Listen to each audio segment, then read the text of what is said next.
Today, I'm going to talk through some of the questions I get from people on effective CEO succession planning. In the main, what it is, why you should be thinking of it ahead of time, and what are the benefits. So come join me. Welcome to the Leverage Business Podcast, where we believe business success is about working smarter, not harder, leveraging your time and expertise in ways that fit the digital age you and your clients live in today. I'm your host, Jay Allison, author of Leverage Consulting in the Digital Age and founder of the iSuccess Business Academy. And every episode, I'll be sharing insights into how you can apply the power of leverage to grow your consulting, coaching, or other expert services business and create true freedom and independent success with mindset, marketing, and money model breakthroughs. Because when you get leveraged, the sky's the limit. Let's go for it.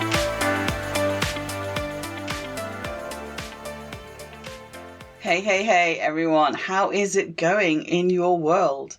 I can tell you here in the UK, it is hot. Where I am in England, we're once again experiencing unprecedented heat waves. I see heat waves happening across the world. But here in England, we are not used to such extremes in temperature. The whole country's gone into mad mode and we don't have air conditioning, we don't have pools, and it's not a one-off. These huge peaks to 40 degrees centigrade and high 30s are in quick succession. Very apt for today's topic, although no pun was intended.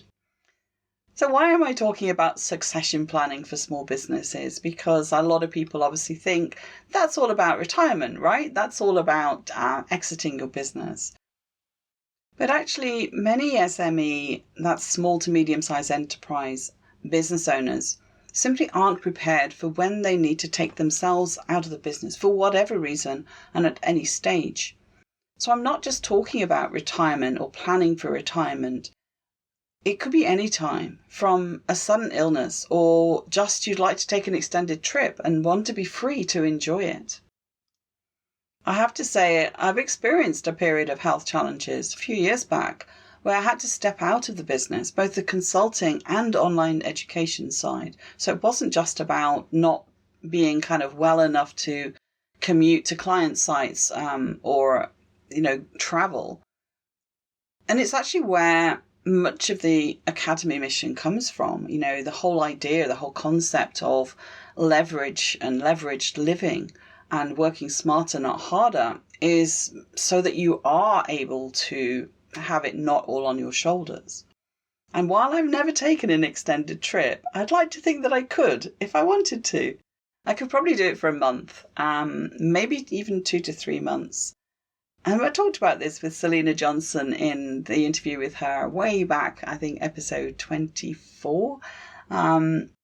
But what if you needed to do longer, like 6 months, a year, maybe take a world cruise, or a couple of years to handle a health issue for yourself or a family member, something comes up for them.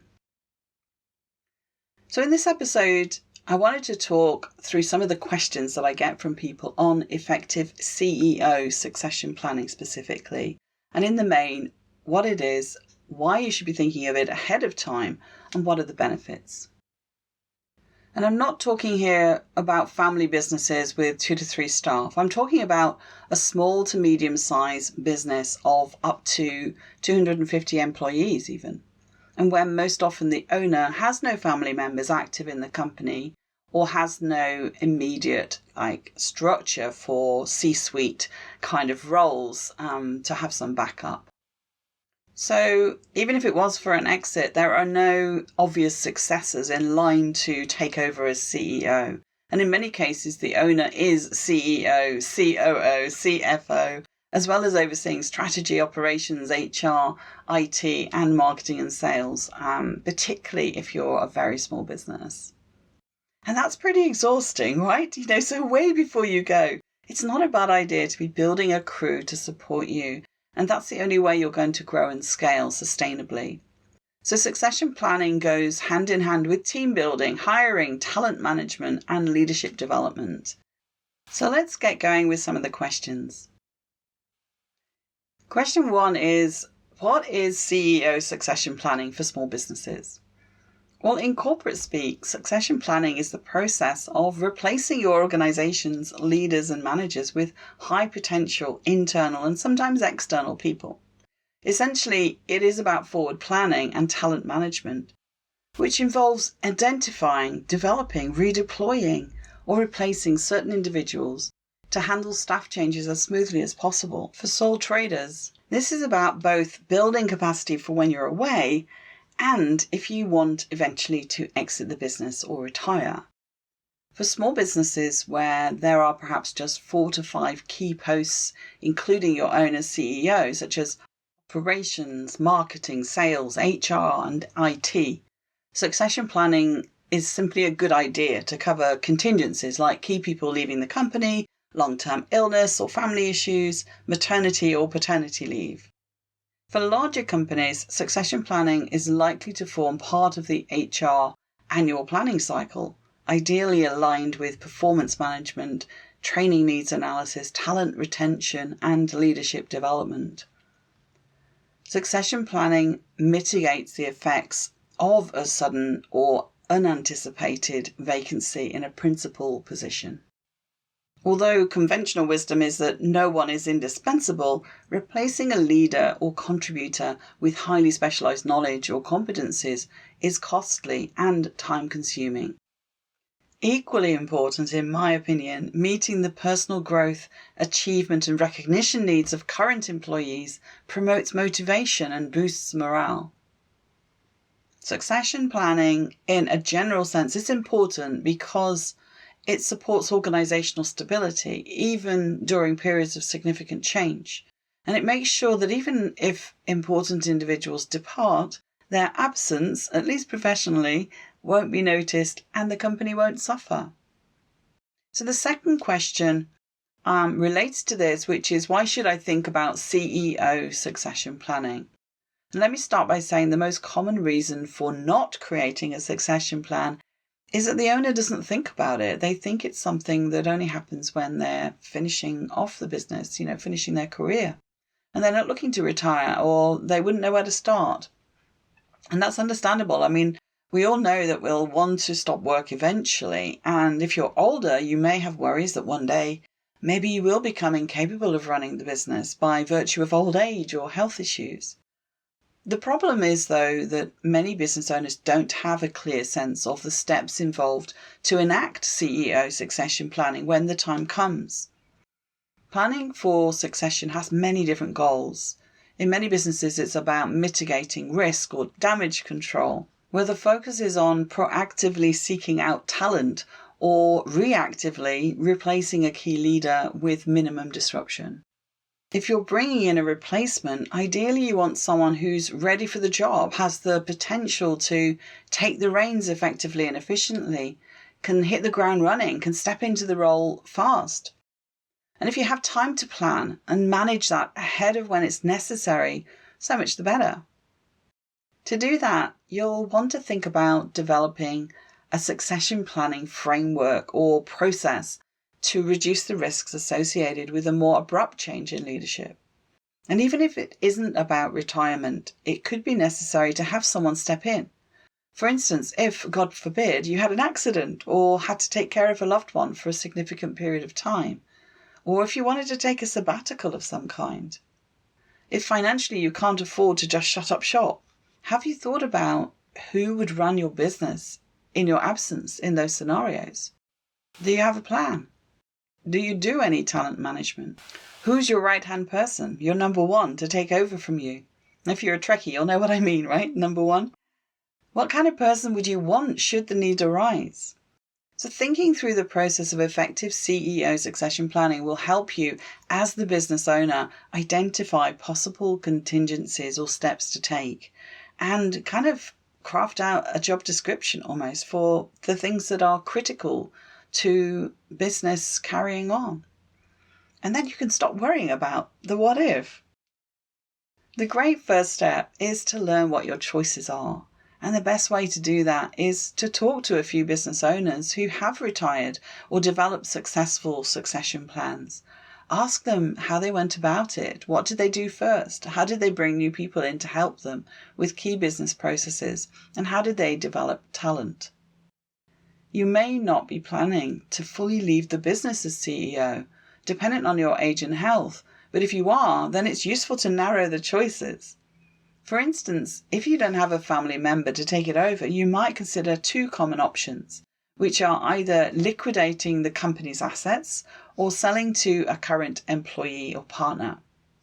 In this case, your immediate CEO succession planning would involve sketching out action items for each of these options. Another reason to explore succession planning for small businesses is that the nature of the business may have changed considerably since you first set up the company. If you spent time doing some visioning for future stability, you'll know you need to keep innovating in order to survive and thrive. In my consulting work, we do a lot of strategic review projects where organizations, businesses are really just looking to get ahead of the game and to make sure that they're prepared. If you are keen to look into this further, it leads naturally into question 3. Where do I start with CEO succession planning? In my experience, certainly for SMEs, internal candidates tend to be the best future C-suites of choice. Of course, there are circumstances such as a turnaround in the industry that I mentioned, or a significant shift in your strategic direction that might call for seeking successors outside of the company. But having someone who's already demonstrated a cultural fit with your mission and values is always going to feel more comfortable and can be less risky than someone entirely new to your business. If it's important in your business, as it is in most, to keep up with innovation and respond to complex, ever-shifting market environments, you'll want a new kind of leader who's able to create the right social networks and unlock the latent creativity of teams. Often, and unsurprisingly, the insider who already knows the business and the ecosystem in which it operates and is a known entity, they're going to have the advantage. So what do you need to think about? Well, first step is to consider future strategic needs. Start by taking a hard look at the trends happening in your industry, sector, and in the lives or businesses of your target market.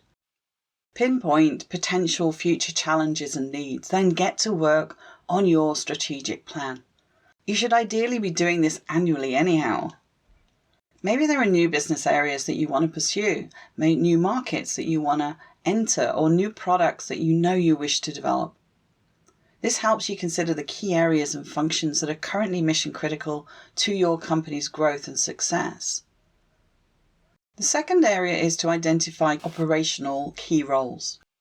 Start by taking a good hard look at the real on-the-ground way that your business operates.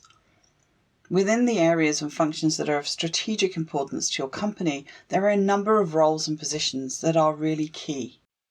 Ask yourself the question, if these key positions were vacant tomorrow, how would it affect my business? Furthermore, identify key competencies, skills, and success factors that are critical to the people in those roles doing the job effectively. The third area that I ask people to look at is to think about their personal needs. If you're the founder of the business, it can be incredibly hard to hand over the baton.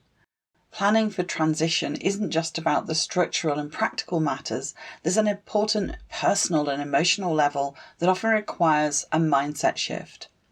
When you've built up a successful company, you've got the legacy, you've put your heart and soul and blood, sweat and tears into it. It's perfectly normal to want that to be recognized, maintained and continued. At the same time, few markets are static, and every business needs to innovate at some point as part of risk management and future growth. Developing a healthy team environment can really help make the transition one of creativity and collaboration. This is the area of expertise for another business owner that I work with. Take a look at bridgepointeffect.com. So then the fourth area is to pick the best approach. There are two main axes that you want to decide on for creating your succession plan. At the extremes, these are 1, process-centric or people-centric, and the second, objective or subjective. Imagine this as 4 quadrants, There's a diagram in the article version of this podcast if you want to go look at it, and in the show notes. But think about it as a block of 4 boxes. And there are extremes, right? You can sit at the far end of either of the 2 axes. Where do you sit? How far off the centre are you to ensure a balanced mix of all 4 quadrants?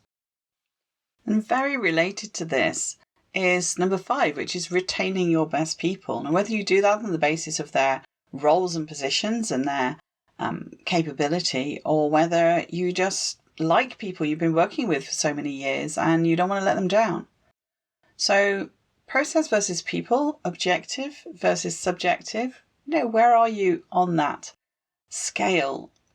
Whether you're thinking of CEO succession planning as a contingency measure or because you are planning to step back or retire, bear in mind effective succession planning is a process, but it's also a lot to do with people development. Talent development and leadership development are terms you might know more from the corporate environment, but they're equally critical to small businesses. Both talent development and leadership development start with the employee and should identify how their career path can develop and their potential be reached. Succession planning, on the other hand, starts with the critical roles that need to be filled, after which you can identify which contenders internally or externally might best fit these positions. To retain key personnel and keep development initiatives going from a succession viewpoint, talent management and succession planning should be connected with one another. The Academy to Innovate HR, AI-HR, has a nice 4-step success planning process template to illustrate the various developmental activities that might be involved at each stage of the process. And there's a link again in the article to go find that. And I'll put it in the show notes as well for this episode. The 4th question I get asked by small business owners who are already looking into CEO succession planning is, what are the benefits? The main benefits I hear small businesses talk about in relation to succession planning is that it keeps hiring costs down, improves employer brand, and boosts retention rates all at the same time. Succession planning is the epitome of planning for the worst by expecting the best. This is so that in your business you may prepare for significant departures and grow current personnel by preparing them for potential leadership roles. Whether you refer to it as anticipatory workforce planning, succession planning, or anything else, it's something that will undoubtedly benefit you personally. You can step away from your business from time to time or transition out of it over time with the peace of mind. Being able to hand over the reins on occasion also gives opportunity for your staff to step up, to feel a sense of pride and motivation and job security. And that benefits your business in terms of talent retention, stability, and obviously succession when you do eventually want to retire or exit. A question I hear from larger SMEs or small partner firms who are looking more externally to replace a CEO is our question 5 for today. How can a board go about finding a new CEO who's equipped to deal with 21st century challenges? Well, if you're a well-established or larger consulting type business, there's a useful article in the Harvard Business Review attributed to Victoria Luby and Jane Edison Stevenson. This outlines 7 defining tenets of a gold standard succession process, and you can visit the link to find that back in the show notes. But for small businesses, that deeper CEO succession planning can feel like overkill. And the one thing that does apply to both, however, is ensuring that your talent management and development planning is linked to your long-term business strategy. That way you can start well ahead of when you actually need to find a successor. Start engaging your team in discussions that help clarify or define both short and longer term business priorities. And talk about this in relation to their career aspirations, skills gaps, and personal attributes required in the leadership of the business. One idea in the HBR article is to create a CEO success profile to use as a blueprint for evaluating internal and external CEO candidates. And you can use this as part of succession planning to drive performance management as well as talent development.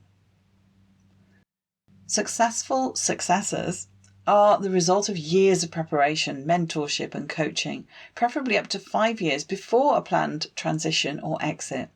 So make sure that these people gain the experience and skills they need and have a chance to develop their internal hardwiring before taking command as CEO. There seems to be 2 preconditions for effective CEO succession planning. Number 1, the creation of a culture of leadership, which involves more than just leadership training, but also active participation in shaping future leaders, development, shadowing, mentoring, appraisal, recognition, and reward. And the second is the selection of critical roles, which, were they to become vacant for a few months or filled by a bad hire, could create irreversible damage for the company. What you want to avoid is looking around the current employees and thinking, who would I trust? Because it's a process. These people will need development. They will need support. They're not going to be just ready without any kind of investment from you. The easiest way to identify your top talent and critical roles is to consider the most senior members of the organization's structure or the highest paid employees. This choice will be reasonably accurate if the organization has a clearly defined job architecture. One of my clients in our year-long ACES program, the Birches Group, an HR consulting firm, specializes in this area, and I learned a ton about just how deep the rabbit hole can go with job evaluation and salary structures, etc. In terms of C-suite functions, one simple way to look at this is by considering whether the scope of a given functional role is strategic or operational. There are a few other parameters that can help illuminate talent, and that's to identify who's doing a great job and look at not only their knowledge and experience, but also their attitude and values. How do they show up? How do they relate to others in the team? Make a note too of if or how you're recognizing and rewarding them. And think about that job's sphere of control, the impact of function on value creation in the business, the severity of potential mistakes in that function, the level of compensation, and the severity of consequences of a bad hire. Here's a list of some prompts and pointers to assess your current talent pool. I've set it out as a table in the article, so again, if you like to look at it in that way, go read the article as well. So in the first case, we've got exploratory questions and then we've got action steps. So the first is, does the person or position have a leadership role in the company, and is it a large role? And then the action step is to be proactive with a plan for this person. The second exploratory question is, are tasks performed by this person complex? Does their position require specialist knowledge? And the action step associated there is to identify talent or succession candidates. And that may well be to crafting a job description and making a specific hire. The third question is there a high risk of this person leaving to a competitor? And the action step there is to let them know that you're considering them as part of your talent management program or succession plan, and explain the stages. Sometimes people leave because they don't see a career progression, that it hasn't been communicated or discussed. A fourth exploratory question would be to consider whether filling the position would be protracted and costly. So the action step there is for you to step up professional development efforts. Fifth exploratory question, how long will it take to train a potential successor? And your action step there would be to ensure that you're integrating your succession plan into your hiring strategy. And the sixth exploratory question that I would be doing is whether decisions made by this person, this role, whether they're significant to your company. And the action step there is to do a trial run of your succession plan. If you were to implement it, what would the world look like? If you're the CEO looking to plan your own succession, the answer to the above 6 questions is undoubtedly a big yes. Because it's your role we're talking about, right? So if you're serious about exploring this, you really need to spring into action and just start to map out the steps to look at what's involved. And there are extensive frameworks for identifying competencies in potential candidates. For example, the 9-box method, the 9-box talent matrix, I think it's called, created in the 1970s by McKinsey. Or there is actually an advanced 16-box version reported, and I've got the link again in the article. And it's a tool that's used to map, analyze, and compare employee work performance and potential. And it helps you or your HR person effectively identify leaders and strategically prepare staff for future roles. Okay, so the next question I often hear from clients is when to create a small business succession plan. When's the right time?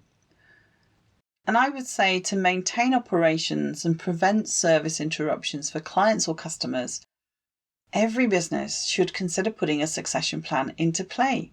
If you're already considering exiting the business, or you know that you have health issues or want to retire, you should create one as soon as possible, even if it's going to be 5 years from today when you actually want to leave.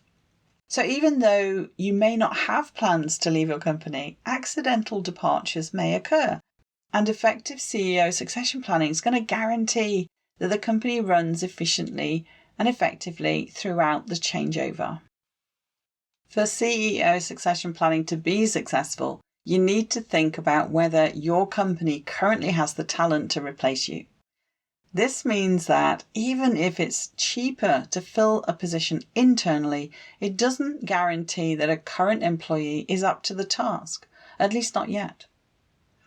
And it might not be in the best interest of the company strategically to do it that way. It might be that someone with fresh eyes, a fresh perspective, is going to be able to take not only the legacy forward, but bring it into a future version of the company as well.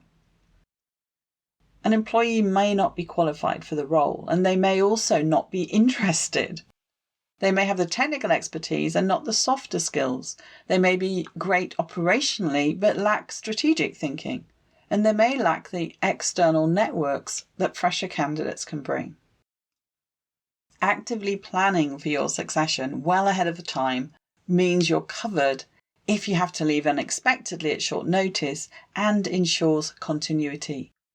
If you're able to help transition and mentor the person before they move fully into the CEO role, this can help with getting others on board as well with the new leadership. Occasionally, external candidates can be brought in as associates in the company to provide backup on an ad hoc basis without taking over a new role to spread the risk. This is ultimate continuity and ensures that if you have to leave or when you decide to leave, there is someone else who's prepared to step into that position and keep things running smoothly, and who could take the mantle for future legacy and growth. I hope this has been useful to you. I've really enjoyed the challenge of exploring this area for a particular client that I'm working with. And it made me think about so many of the things that a lot of us do intuitively, a lot of us sort of do behind the scenes, and we don't necessarily formalize it into a plan. So hopefully I've given you some parameters. Please do use the article version of this episode in order to kind of revisit some of those lists and tables, etc. Please submit any questions that you have. I'd love to hear from you. As always, it's great to get sort of further questions that come out of this. What's coming up for you? What are the areas that you're struggling with? And we can certainly look at those together. That's all for me for now. Ciao, ciao. Till next time. Thank you for listening to the Leverage Business Podcast.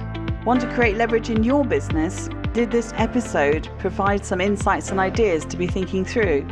If so, subscribe so you get alerts when the next one's released. If you want to learn more or would like help and support with building a leveraged business that achieves true freedom for you, then head over to jallison.com/podcast to find all the resources and links that go with this show on my website and to join our iSuccess community. And if you're enjoying our content, it would be great if you could pop into Apple Podcasts or the app you listen from and leave me a rating and review. Everyone makes a difference to improving our rankings. So thank you if you've done that already. I appreciate you. So hey, that's it. Thank you for listening. I hope you've loved this episode and have some great takeaways to be thinking through. I wish you a pleasant, productive and profitable week, and I'll see you again next time for another episode of the Leverage Business Podcast.